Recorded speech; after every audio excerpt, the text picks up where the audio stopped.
Well, good day to you, my friend. Welcome back to the shop. Today we have this '08 Ultra Glide Alabama Crimson color. I don't know if that's a thumbs up or a thumbs down. You tell me. But it's in here for no rear brakes, leaking brake fluid, no brake light. So if you run into that incident in your Harley, it's a good indicator that your brake light switch has kaputted. So we're going to have to work on the floor today because I got myself in a kind of a pickle. I got this bike, this Road King on the lift to do a rear tire change, and it's spoke rim, so it has a tube, and I got sent the wrong tube. And so it kind of tied up the lift, and I got a custom build going on the other lift. So we're just going to do this on the floor. We're going to have a good time today. Now, usually my videos, they're a good hour long, over an hour long. I don't suppose this is going to be a long video, so this is a kind of a treat for you. Okay, so I got credit next time I can go a little over. But knock on wood, hopefully this will be a quick change for us. Swapping out that brake switch, bleeding the line, filling the reservoirs. So let's get right to it. Welcome back to Butler Customs Motorcycle Shop.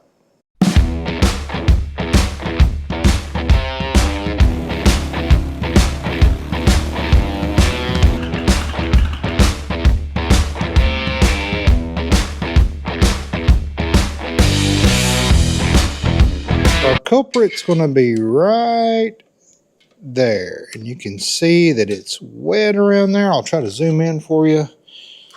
Get my mitts up in there. So this right here is our brake switch, and as you can see, it is leaking right there. The switch does not work any longer, and this is the new switch here. So it's just got two prongs for your wire. When you push the pedal, it connects the wires and it lights up your back brake light. It's hollow threaded, so fluid goes in there.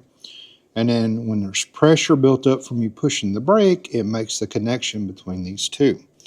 So these are bad to go out. You have to replace them every now and then. It's just kind of a common thing there. Can you see a little better there? So what we'll want to do is put a wrench on this bracket here. Then we'll want to break or take the connectors off and then just kind of thread this out. Put a new one in and bleed the brakes. Hopefully that's all that's wrong with this. Just go ahead and take these connectors off here. And it's just two-prong connector. And then let's get some sockets and a ratchet and a wrench. Alright, so if we go in from the top here, it's a 3 or 5/8 wrench. And we need that to hold that bracket. It's kind of a tight spot with these bars and stuff on, but there we go. And you want to definitely hold this bracket. If not, you'll twist off that brake line. That ain't good. Go. So a ratcheting wrench works pretty good. A short socket won't fit up over these connectors here. Hopefully you can see that. My mitts aren't in the way. And there's our old one. Looks like it had a O-ring up there on it or some kind of, I don't know, plastic stuff or rubber stuff on it. Usually that's not required. You usually just wrap this in plumber's tape just for a good seal. There's usually not an O-ring on there, best I can remember. The packet didn't come with an O-ring, and I really don't want to put one on it. I want it to be kind of flush up on there. But let me look up in the diagram just to make sure there's not an O-ring I need to put on here, but I've never put one on. All right, so I want to show you here on my iPad, if you ever need to see like how something goes together or does an O-ring go on this, I'm going to show you how to find that for free on the interwebs. So you just click there, and it's actually a parts finder. Microfinch, why is that not working? Alright, well, let's do this. I usually go to this guy's Harley page, which is Ronnie's in Pittsfield, Massachusetts. You go to parts, shop parts and accessories, and he has a OEM Harley Davidson Path parts finder microfinch. Usually I can just go to that address right there and it works, but it's not working. So we're going to go to Harley parts. It's a street bike. It's an '08. We'll do an Electroglide Classic. And then it pulls up all the parts here for that. And then you'll see all these things. And now look, you'll be like, what? This is crazy. Just hit show thumbnails. And now you can see exploded views of how everything goes, how things are assembled. So we'll go down and we'll find our rear brake caliper, rear brake cylinder with pedal. That's what we want. Now we can go here and look, and I can zoom in even. Here's the part we're replacing, number 35. It even comes, the kit does, with some new connectors, but the connectors on that are good. I pulled on them, they're not bad, they're the stock connectors. So we're gonna leave those alone. So here's the part here, 35. And if you notice, there's no O-ring.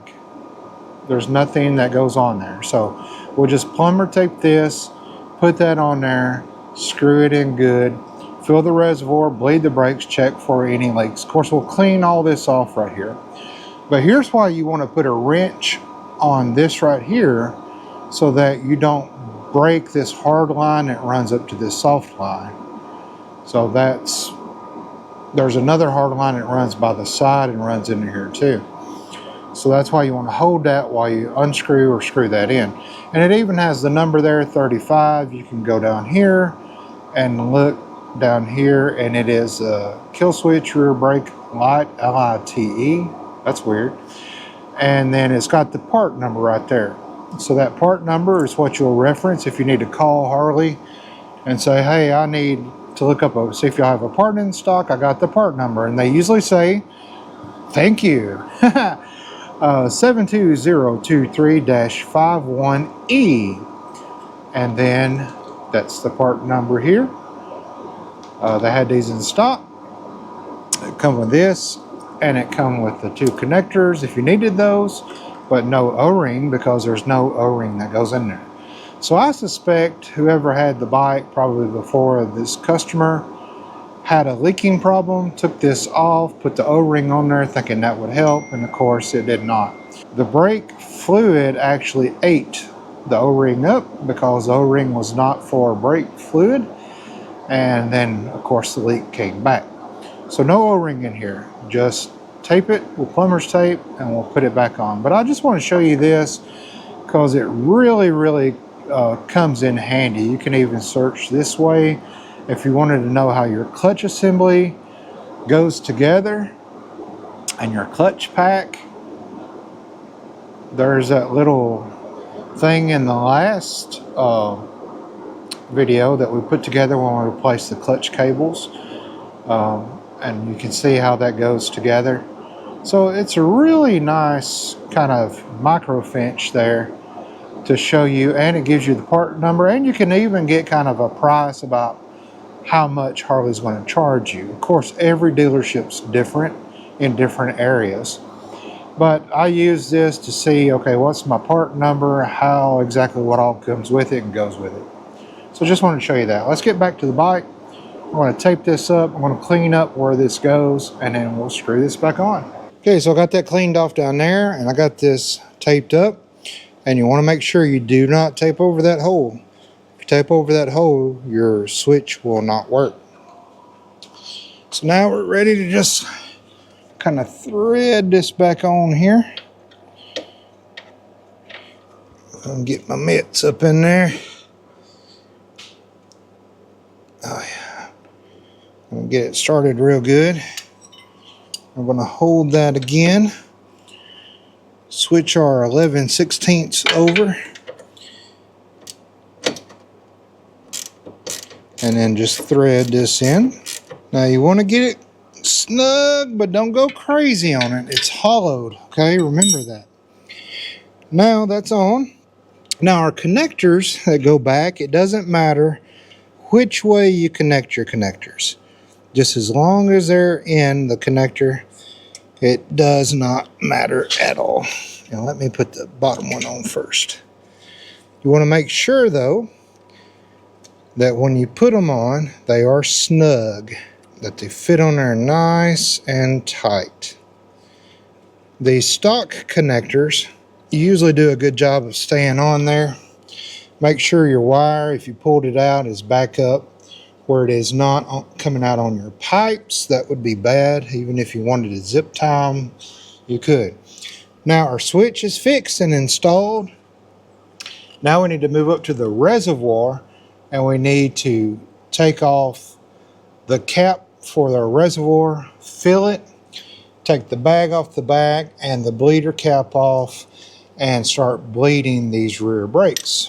Now on a full dresser like this, the reservoir is going to be kind of hard to get to.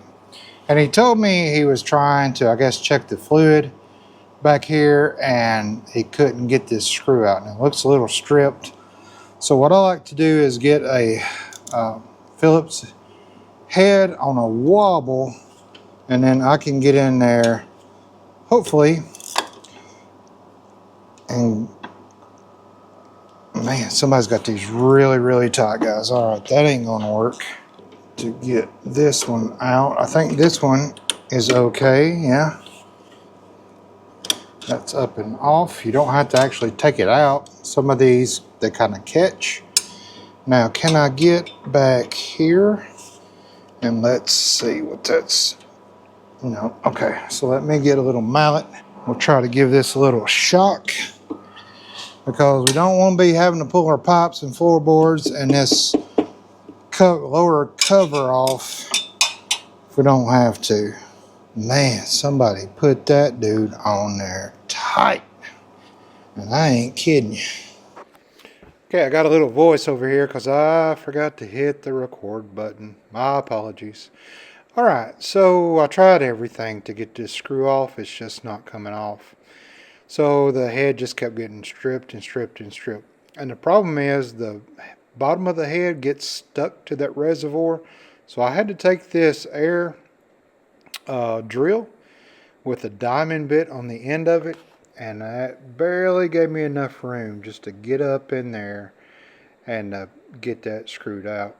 So now with the other one up and off, I think I can just take these flatheads and try to kind of go in there and maybe give it a little love tap and get it up in there to just basically break that screw off, because there's really not much left to the screw once I drilled the head out. It's really just the shaft that's sticking up. So I just want to be careful not to damage the rubber boot that's down in there. And so you're going to see me grab a mallet here soon. So I'm just going to put my screwdriver in there and just give it a tap just to kind of break that up. And then once it's up, you know, I've basically broken that free. And then I can just go ahead and take a bigger flathead and get in there, and that'll just break that screw on off. Now once that's popped off, you can just take it off. The head will still be stuck on there, and it just kind of pulls off.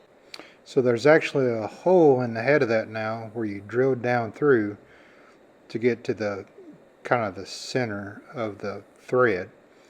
And so that's why it's safe to just pop that off. That keeps from damaging up your top of your reservoir, and it doesn't damage anything. Now, since there's pressure off of it, you can just take your fingers usually and unscrew the thread. And then we'll be replacing both screws. I don't know if I can find any black ones or not, but I'll definitely be replacing them with maybe some chrome ones or something like that.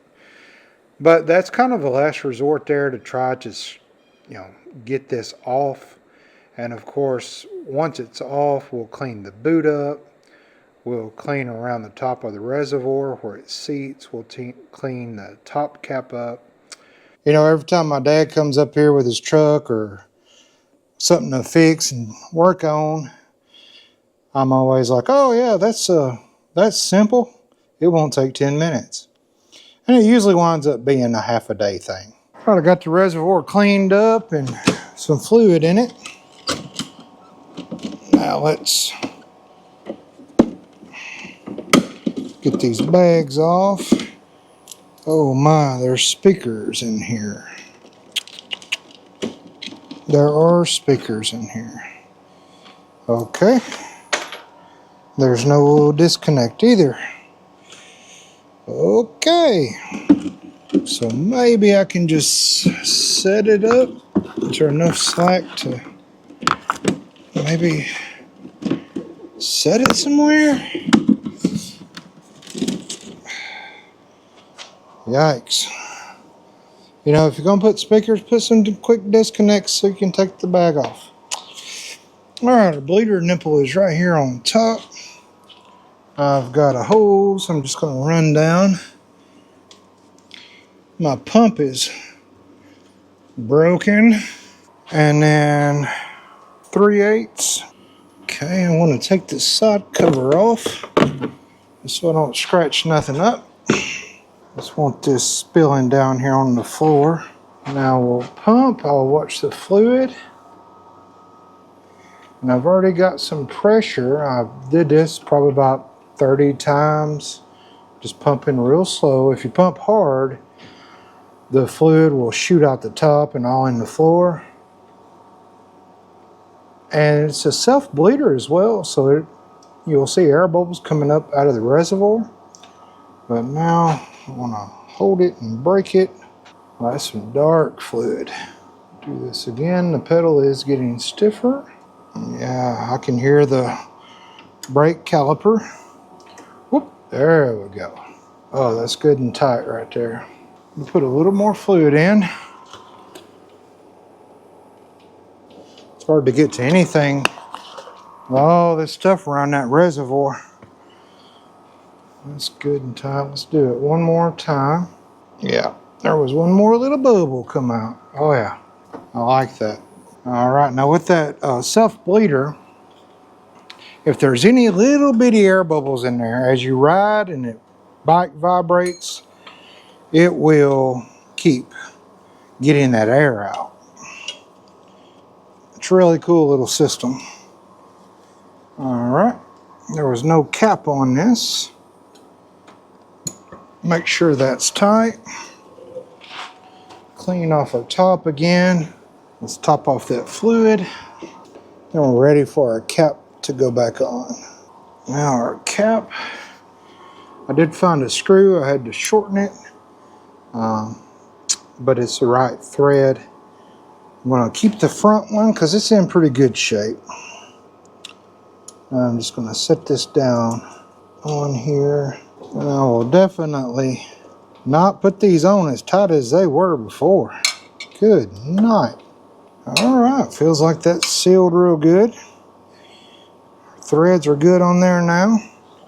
We'll clean up all around that reservoir best we can. Clean up underneath as well where I spilt some. We'll put the saddlebag back on, and now we got good brakes. I can hear the calipering. Look underneath the bike for any of the leaks where it was leaking before, and it's dry as a bone. Our rear caliper is dry. Of course, I got fluid here where my hose was just running off on the ground, cleaning my shop floor. But now we're ready to put things back together. Just this cover and then the saddlebag, and then we can take her down the road and make sure she's gonna do good.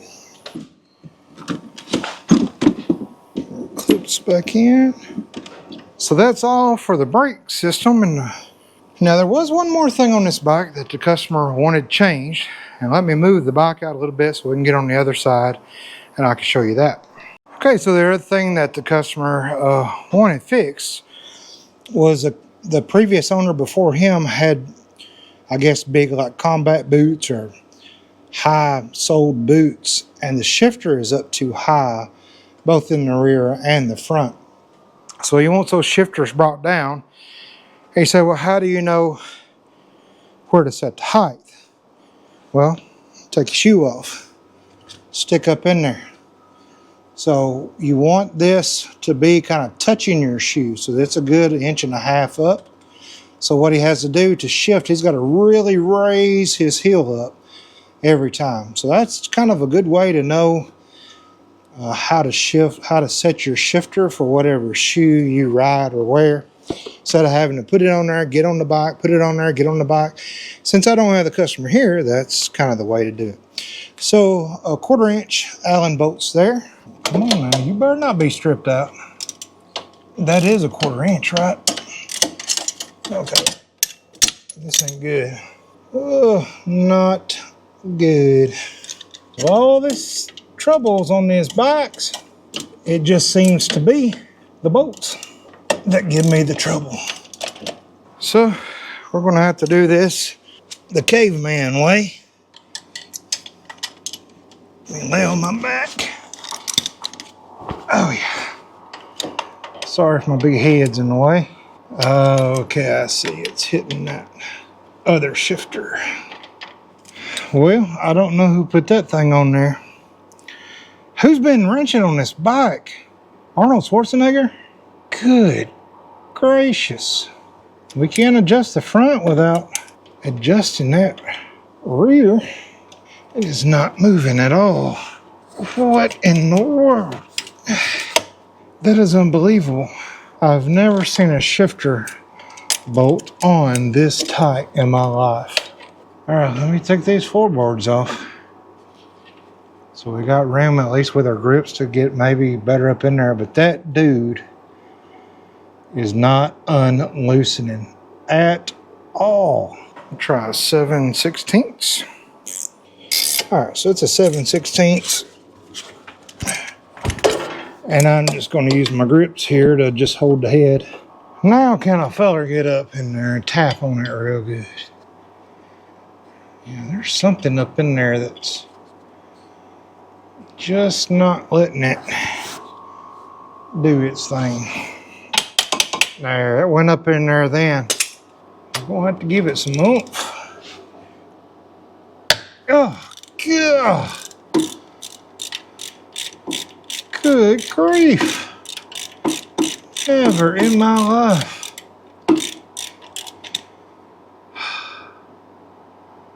Man. Don't even need these anyway, fellas. Let's see how tight this dude's in here. That's normal. Okay, that's how they're supposed to go. Now we can put our floorboard back on. All right, I'm not going to put the nuts back on yet, because I just want this up here so that now I can take my shoe, stick up on here. Now I can take the shifter and see about where I want that. And then we can go ahead now and blue Loctite this. We'll put her shoe back on. I'm not going to tighten this down until I get this other one on. And that should be about good for the other one. What you want to do is go ahead and put your floorboard back again. I should have left it on. What was I thinking? I want to make sure that when you shift that you have enough room that this is not hitting down on here on your floorboard. So you just want to make sure of that. Now, you don't tighten this up yet because you got to make sure that you got enough room for everything needs to be there. Now we can go ahead and tighten this down. And it is a pinch bolt, and they are torqued. So I'll go look up the torque spec on it, but usually it's not much. You think that these have to be really tight, but they pinch. So they really don't. Put a nut on there, and the same for this. And we'll put our nut on here. 3/16. Same as your primary bolts. And now you want to make sure your floorboard is able to floorboard. You don't want them stiff. You go around the curve too much, that'll be the first thing hits the ground or your bags. And if they don't go up, then you'll go over in the ditch. So now that's lower. That's good. Let's take it down the road, see how it does. All right, so before we put a bow on it and call it done, let's check that brake light. Whoop. That's the front. There's the rear. Hey, calm down, bike. Calm down. Crimson red, Alabama crimson. All right, folks. Well, it did good. Took her down. The way I noticed the clutch cable was really loose. So, well, not really loose, but excessively loose. So I tightened up his clutch cable for him. Everything looks good. No leaks, nothing. I checked around, went back through everything underneath. Everything's good and dry. Good riding bike. It feels like it's been lowered. The customer should be happy now as the shift thing feels comfortable. Feels like where it kind of should be. I think he'll enjoy that. Now he's got good rear brakes. So thank you so much for wrenching with me this week. And tell your mama now, I said hi.